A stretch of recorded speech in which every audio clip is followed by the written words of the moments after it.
Have you ever heard of someone who risked everything for a stranger, only to have their life changed forever the very next day? This isn't just another story of courage. This is about a woman who stood between an injured soldier and danger, got stabbed 7 times in the process, and still refused to back down. And when the sun rose the next morning, Marines were standing at her door. Stick with me until the end, because you won't believe what happened when they came. And before we begin, make sure you hit that subscribe button, because we bring you stories of extraordinary bravery that you won't want to miss. It was late evening when Emma, a 28-year-old nurse, was walking home from her shift at the hospital.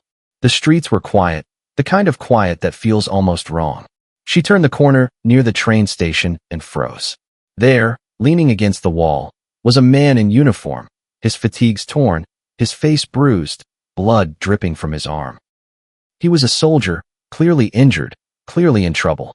Emma's instincts kicked in. She rushed over, kneeling beside him. "You're hurt," she whispered, pulling her scarf to press against his wound. But before she could even ask what had happened, shadows emerged from the alley.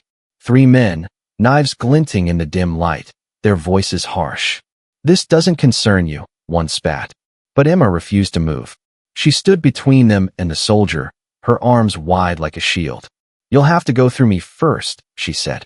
The words came out steady, though her heart was pounding. They lunged. The first knife cut across her side, burning pain tearing through her body. She gasped, stumbled, but didn't fall. The second plunged into her shoulder, then her back, again and again, until she lost count. 7 times steel met flesh. 7 times she could have let go. But she didn't.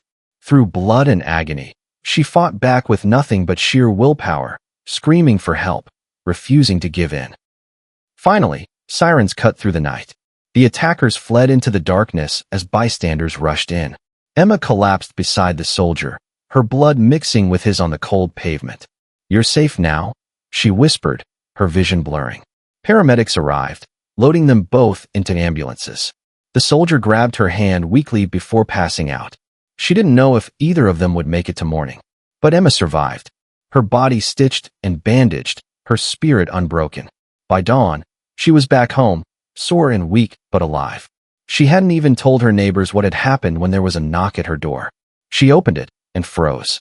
Standing in perfect formation were 6 U.S. Marines, their uniforms crisp, their faces solemn. The one in front saluted her. "Ma'am," he said, voice steady but full of respect, "we're here on behalf of Corporal James Ryder, the soldier you saved." Emma blinked, stunned. "He's okay," she whispered. The Marine nodded. "He's alive because of you." And we don't forget things like that. One by one, the Marines stepped forward, each offering their hand, their gratitude, their silent vow of brotherhood. Emma's living room became a place of honor that morning, her bravery recognized by men who understood sacrifice better than anyone. She wasn't just a nurse anymore. She was family. And here's the thing, Emma never wanted recognition. She never thought of herself as a hero. She acted on instinct, on compassion, on the unshakable belief that no one should be left to suffer alone. But the Marines wanted the world to know her name.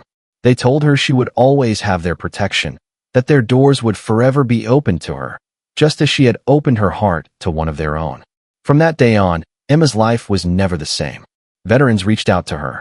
Families of soldiers wrote letters of gratitude. And every year, on the anniversary of that night, a group of Marines showed up at her doorstep. Not in mourning, but in celebration. Not of her scars, but of her courage. So the next time you think bravery is about medals or recognition, remember Emma. Remember the woman who stood against knives with nothing but her bare hands and her unshakable spirit. Remember the Marines who saw her not as a victim, but as one of their own. And remember this, sometimes the greatest heroes are the ones who never wanted to be called heroes at all. If this story gave you chills, if it reminded you of the power of courage and compassion, then hit that subscribe button right now. Because here, we honor the unsung, the unforgettable, and the extraordinary people who walk among us every single day.